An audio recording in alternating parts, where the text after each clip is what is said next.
Евгений Тишковец присоединяется к нам.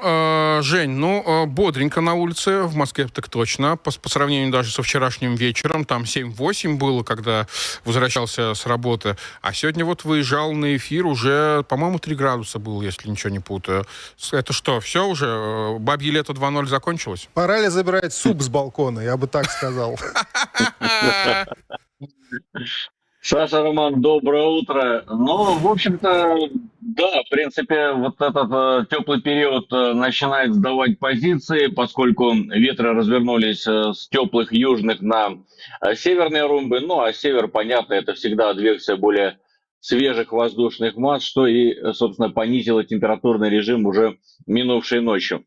Сейчас за бортом столицы нашей Родины плюс 5,5 градусов. Местами воздух остыл в Подмосковье до плюс 2 с небольшим.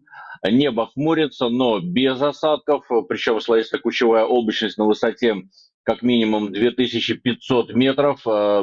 Видимость более 10 километров. Влажность 93%.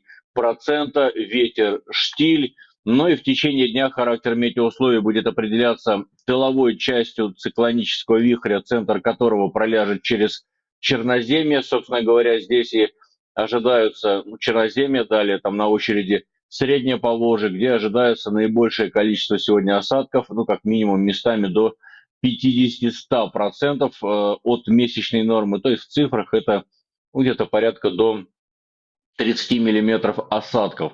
Но в Москве этот циклонический вихрь, что называется, пройдет по касательной, поэтому в течение дня будет преобладать облачная погода. Местами возможен небольшой кратковременный дождь, ну, такой большой натяжкой. То есть, в принципе, я думаю, что кто-то вообще его не увидит. Ну, а где-то, если там 3 капли брызнет, то это ни о чем. Ветер при этом сохраняется северных, северо-западных румбов по силе не более 3-8 метров в секунду. Ну и температура воздуха в столице нашей Родины сегодня не превысит плюс 5, плюс 7 градусов. В Подмосковье от 3 до 8. Да, это, конечно же, существенно выше, чем положено в это время года по климатической норме, но, тем не менее, уже намного прохладнее, чем показывали дневные термометры буквально накануне. Но и атмосферное давление будет расти, составит 744 миллиметра ртутного столба. К этой минуте у меня все. Всем доброе утро.